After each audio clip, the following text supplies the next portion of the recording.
আর এই মুহূর্তে যে খবরের দিকে নজর রাখবো, চা শ্রমিকদের জন্য বড় ঘোষণা মুখ্যমন্ত্রীর। উত্তরবঙ্গ থেকে ফিরেই চা শ্রমিকদের জন্য বড় ঘোষণা। বঙ্গে এবার প্রধানমন্ত্রী চা শ্রমিক প্রোৎসাহন যোজনা। আমাদের সঙ্গে আবির রয়েছেন প্রতিনিধি।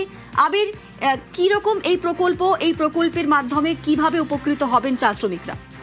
দীর্ঘদিন ধরে উত্তরবঙ্গের চা শ্রমিকরা তাদের তরফ থেকে বলাই হয় যে তারা বিভিন্ন দুর্দশার সম্মুখীন। এবং তুমি জানো, যখন এখন বর্তমান যারা রাজ্যের শাসক দল তারা যখন বিরোধীরাতে ছিল, তারা বারবার ধরে অভিযোগ করে বলতো যে উত্তরবঙ্গের চা শ্রমিকদের ব্যাপারে রাজ্য সরকারের তরফ থেকে যথাযথভাবে সাহায্য করা হয় না। এমনকি তাদের বক্তব্য ছিল যে কেন্দ্রীয় সরকারের যে বিভিন্ন সাহায্য বা প্রকল্পগুলি রয়েছে সেগুলোকেও রাজ্যে চা শ্রমিকদের জন্য কাজ করানোর জন্য যে ধরনের ব্যবস্থা গ্রহণ করা উচিত, রাজ্য সরকার সে ব্যাপারেও যথেষ্ট আগ্রহ দেখায়নি।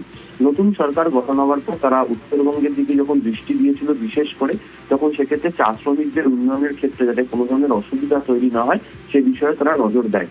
এই পরিকল্পনার অঙ্গ হিসাবেই এই কেন্দ্রীয় যে প্রকল্পের যে কাজ রাজ্যে কিভাবে হবে তার একটা বিস্তারিত তথ্য কিছুক্ষণ আগেই মুখ্যমন্ত্রী তিনি তার এক্স হ্যান্ডেল পোস্টে উল্লেখ করে দিয়েছেন।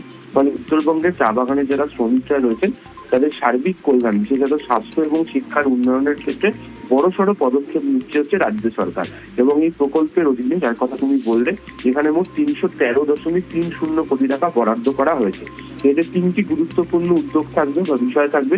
একটা হচ্ছে চা শ্রমিক শিক্ষা যোজনা, যেখানে চা শ্রমিক পরিবারের শিক্ষা পরিকাঠামো উন্নয়ন এবং শিক্ষার মান উন্নয়নের জন্য বরাদ্দ হচ্ছে 177 কোটি টাকা। দ্বিতীয়ত হচ্ছে চা শ্রমিক স্বাস্থ্য সুরক্ষা যোজনা, যেখানে চা বাগান এলাকার স্বাস্থ্য পরিষেবা আরো শক্তিশালী করতে এবং চিকিৎসা পরিকাঠামো উন্নয়নের জন্য ব্যয় করা হবে 72 কোটি টাকা। এবং হচ্ছে চা শ্রমিক আশ্রয় যোজনা, যেখানে 63 কোটি টাকা ব্যয়ে তৈরি করা হবে 321 খানা বিশ্রামাগার, যার মধ্যে পাহাড়ে 88টি এবং সমতল অর্থাৎ তরাই ডুয়ার্সে থাকবে 233টি। এবং প্রত্যেক কথায় রেস্ট হাউসে অফগ্রিড সৌর বিদ্যুৎ ব্যবস্থা, বিশুদ্ধ পানীয় জল, বসার ভালো ব্যবস্থা এবং স্বাস্থ্যসম্মত যে সিরামিক ফ্লোরযুক্ত যে টয়লেট সেটাও সেখানে থাকবে। এবং এই প্রকল্প বাস্তবায়নের দায়িত্ব দেওয়া হচ্ছে উত্তরবঙ্গ উন্নয়ন দপ্তর, এছাড়া স্বাস্থ্য দপ্তর এবং পশ্চিমবঙ্গ সমগ্র শিক্ষা মিশন এবং যে জেলাগুলিতে হবে অর্থাৎ সংশ্লিষ্ট জেলা প্রশাসন তাদের সঙ্গে সমন্বয় করে এটি কাজ করা হবে।